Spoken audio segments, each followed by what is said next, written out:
मैं विवेक एक बार फिर से अपने YouTube channel stock trading technique पर आपका हार्दिक स्वागत करता हूं। दोस्तों, जो आपने लास्ट सेशन फ्राइडे का देखा, बहुत ही अच्छा वॉलेटाइल सेशन था। तकरीबन हम 100 पॉइंट ऊपर खुले, उसके बाद 30 पॉइंट तक हम रह गए थे केवल पॉजिटिव साइड पर। और तकरीबन जाते जाते अगर लास्ट का सेशन देखें 2 बजे के बाद का, हमने एक वन साइडेड मूव पकड़ी और इंट्राडे में 200 पॉइंट से ज़्यादा की हम ऊपर ट्रेड करने शुरू कर दिया। और ये सारा कुछ मैंने अपनी निफ्टी और बैंक निफ्टी में कहा था, जो वीडियो उससे रिलेटेड पोस्ट की थी।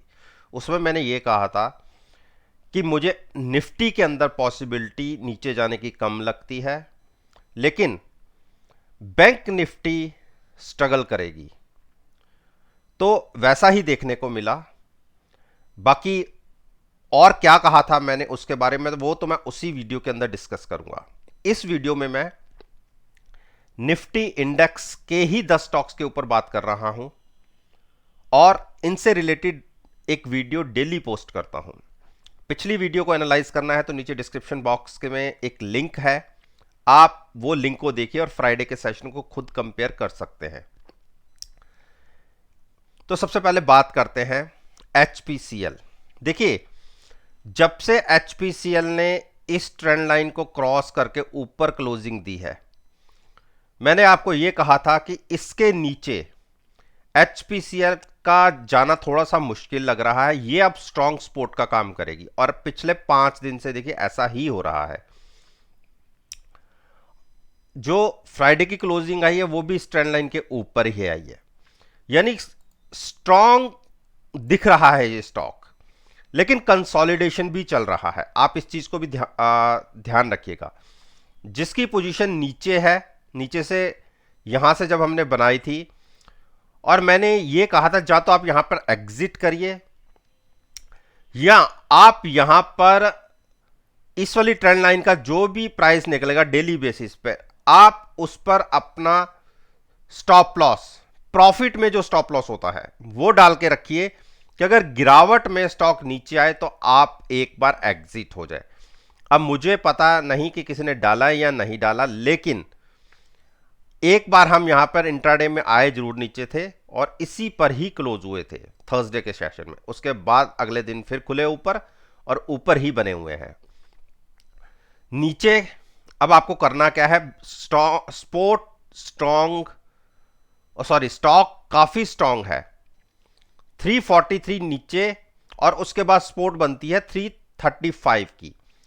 इन दो स्टॉक सपोर्ट को ब्रेक करेगा तो 325 तक गिर सकता है। तो बड़ी बड़ी 3 सपोर्ट हैं। चॉइस आपकी है कि आपने 335 पे बाय करना है, 325 पे बाय करना है, या यहां पर भी बाय करना है। यहां पर बाय करेंगे तो क्योंकि कंसोलिडेशन का फेज चल रहा है, प्रॉफिट बनना थोड़ा मुश्किल हो जाएगा। नीचे बाय करेंगे तो रिस्क रिवॉर्ड रेशो आपके फेवर में होगा, तो प्रॉफिट की पॉसिबिलिटी ज्यादा रहेगी। ये आप डिसाइड करिए कि आप कहां बाय करेंगे। मैं 325 या उसके नीचे फिर से आएगा तो बाय करूंगा। एचयूएल को मैंने 3-4 दिन पहले ही अपने इसके अंदर पोर्टफोलियो में ऐड किया था और मैंने एक पोजीशन जिस दिन ऐड किया था उसी दिन बनाई थी और वो पोजीशन थी ये वाली 2430 के आसपास। उसके बाद लगातार स्टॉक 3 दिन लगातार नीचे जाता रहा। आज इसने थोड़ा सा स्ट्रेंथ दिखाई थी और अगर एक बार 2425 के ऊपर ट्रेडिंग देता तो हमें 2470 तक के टारगेट दिख सकते थे। और मैंने ये अपने ग्रुप के अंदर डाला भी था कि किसी को बाय करना हो 2420 के ऊपर आपको निकलता दिखे तो आप वहां पर ट्रेड लीजिएगा। और कॉल में तो बाय करके तो बिल्कुल ट्रेड नहीं लेना। फ्यूचर्स को बाय करना है, पोजीशन को हेज रखना है पुट बाय करके, लेकिन निकला नहीं तो इसलिए उसमें ट्रेड तो हम नहीं ले पाए। तो मंडे के लिए भी यही रहेगा कि अगर 2420 के ऊपर ट्रेडिंग मिले तो आप इसको लॉन्ग कर सकते हैं, लेकिन रिस्क तो इतना ज्यादा नहीं है। हाँ, यहां से रिवर्सल की पॉसिबिलिटी बहुत अच्छी है। तो इसके साथ साथ जो मैंने अपने व्हाट्सएप ग्रुप के अंदर ट्रेड लिए उसको भी मैं आपके साथ डिस्कस करना चाहूंगा।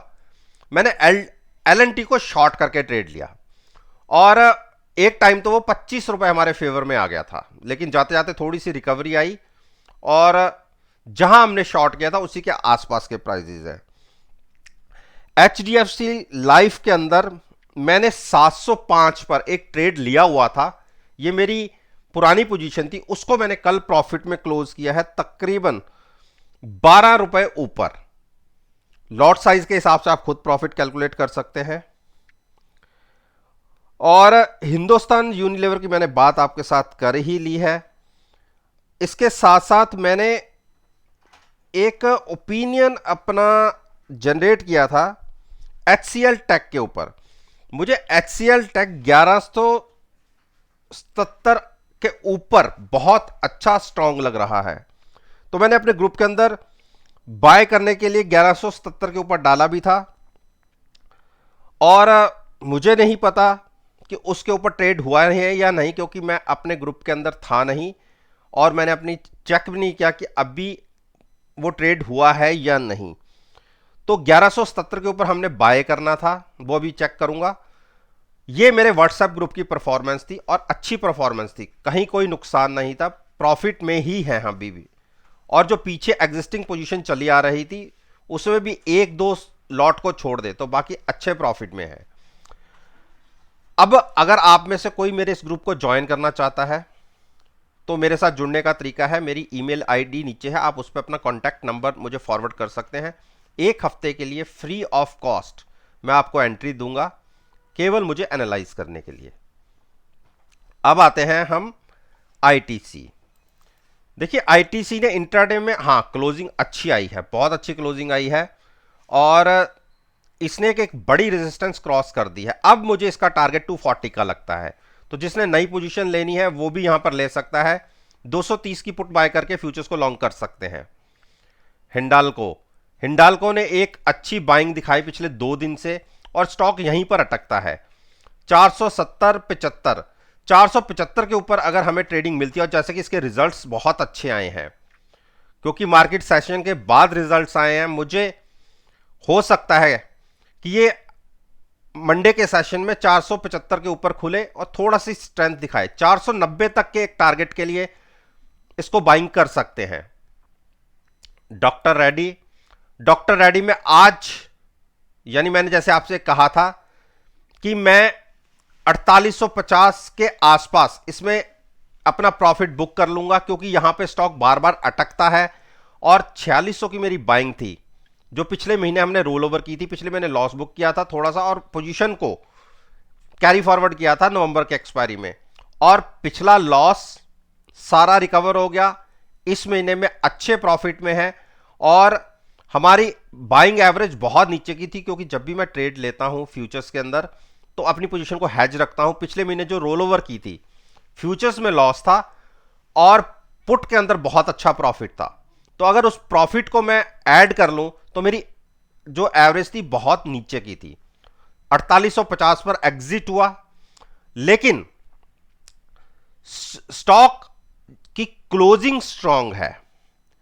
जब तक स्टॉक 4820 के ऊपर है और 4785 को ब्रेक नहीं करता, मैं बेरिश नहीं हूं। मुझे इस स्ट्रेंथ के अंदर, इस स्टॉक के अंदर एक स्ट्रेंथ दिख रही है जो इमीडिएट टारगेट 4950 तक जा सकता है। सारे फार्मा सेक्टर्स के स्टॉक्स के अंदर एक अच्छी बाइंग देखी गई है, जैसे कि सिप्ला भी मेरे पास एक होल्डिंग पड़ी हुई है। सिप्ला पे बात करते हैं अगली। सिप्ला भी मेरी 921 पर मैंने बाय कर रखा है और मैंने यहां पर बाय किया था क्योंकि मुझे इंट्राडे के अंदर इसने 925 उस दिन एवरेज नीचे की थी, क्रॉस किया था, तो 921 पर मैंने बाय कर लिया, एग्जिट नहीं ली, जबकि उसी दिन अच्छा प्रॉफिट हो रहा था। आप देखिए 930 के टारगेट लग गए थे, 921 की बाइंग थी, 9 रुपए मुझे उसी दिन मिल रहे थे, लेकिन एग्जिट नहीं किया। स्टॉक 2 दिन लगातार ऊपर ट्रेड किया, उसके बाद नीचे चला गया और जो थर्सडे का सेशन था उसमें तो इसने फिर से 900 ब्रेक कर दिया था। तो अब की बार अगर ये 925 क्रॉस हो जाता है तो आप ये स्टॉक को 950 तक इजीली देख सकते हैं। अगर ये 925 पर फिर से अटका तो एक बार चाहे थोड़ा सा प्रॉफिट ही सही लेके एग्जिट करूंगा, लेकिन आज की कैंडल बहुत अच्छी फॉर्म हुई है। 3 जो बड़ी रेजिस्टेंस थी उसको क्रॉस करके सिंगल डे के अंदर ही ऊपर क्लोजिंग दी है। अब नजर केवल 925 पर है। 925 क्रॉस होकर क्लोज हो जाता है तो 940 एक ही कैंडल में आपको दिख सकता है। अब आपकी चॉइस है, आपने यहां पर बाय करना है या 925 के ऊपर जाके बाय करना है, ये आप देखिए, लेकिन मैं शॉर्ट करने की एडवाइस नहीं दूंगा। ब्रिटेनिया सॉरी भारती, देखिए भारती में मैंने 770 तक के टारगेट बोले थे और 740-45 पर तो आज के प्राइसेस हमें दिख भी गए और अभी भी स्टॉक के अंदर स्ट्रेंथ है। जिसने बाय करना है बिल्कुल हैजिंग के साथ लॉन्ग जा सकते हैं 770 के टारगेट के लिए। और नीचे जब तक स्टॉक 720 ब्रेक नहीं होता वीक नहीं है। बजाज फाइनेंस को देखिए स्पोर्ट फिर से होल्ड कर गया। मैंने जब इस दिन भी बोला था, मैंने कहा कि अगर किसी ने बाय करना है 7400 पर बाय कर सकते हैं, क्योंकि पिछली बार जितनी भी क्लोजिंग आई है अपनी जो मूविंग एवरेज है, बहुत बड़ी मूविंग एवरेज है 50 डेज, उसको इंट्राडे में तो ब्रेक होता है लेकिन क्लोज नहीं देता उसके नीचे, और ऐसा हमें पिछले 2 दिन भी देखने को मिला। और आप देखिए जो फ्राइडे का सेशन रहा वहां पर भी इसने उसी को छुआ और वहां से वापस आ गया। अगर आपको बाय करना है जहां तो 7450 के आसपास बाय करिए, या बाय करना है 7630 के ऊपर ट्रेडिंग मिलती है या क्लोजिंग मिलती है तो आप लॉन्ग ले जा सकते हैं। टारगेट होगा उस केस में 7900 का। अरविंदो फार्मा ने भी नीचे से थोड़ा सा बाउंस दिखाया, लेकिन बाय करिए 700 के ऊपर। 700 के ऊपर क्लोजिंग मिले तो आप लॉन्ग ले जा सकते हैं। और मुझे पता है कि कुछ लोगों ने जब ये 2 कैंडल्स बनी थी इसके ऊपर भी बाय किया था, क्योंकि यहां पर क्लोजिंग मिली थी। तो जिसके पास पोजीशन है कैरी करिए, रखिए, होल्ड करिए कम से कम नवंबर एक्सपायरी तक। मेरा यह मानना है कि ये इस एक्सपायरी में स्टॉक 725 तक जा सकता है, तो बिल्कुल आप उसी हिसाब से पोजीशन ले सकते हैं। अंबुजा ने पिछले 4 दिन से एक छोटे छोटे स्टेप्स के साथ नीचे की तरफ ट्रेडिंग शुरू किया। अब मुझे अब स्टॉक में थोड़ी सी वीकनेस लग रही है जो गहरा सकती है अगर हम 419 ब्रेक करेंगे। तो 419 के अगर हम नीचे ट्रेडिंग करते हैं तो आप शॉर्ट पोजीशन भी ले सकते हैं। उस केस में कॉल को बाय कीजिएगा और फ्यूचर्स को सेल कीजिएगा, क्योंकि आप अपनी पोजीशन को हेज रखिए और ट्रेड लीजिएगा फ्यूचर्स के अंदर। इमीडिएट टारगेट होगा 411 और 400 का।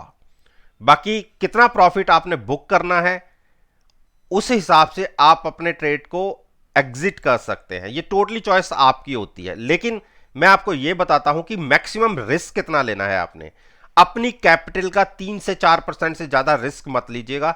इसीलिए मैं आपको पोजीशन को हेज करने के लिए बोलता हूं कि पोजीशन को हेज करिए और अपने ट्रेड में बने रहिए पूरे महीने। और आपका मैक्सिमम लॉस क्या होगा, जो पोजीशन आपने हेज करने के लिए प्रीमियम पे किया है यही मैक्सिमम आपका लॉस होगा, वो उस कंडीशन में अगर एट द मनी हेजिंग के लिए आप ऑप्शन को यूज करते हैं।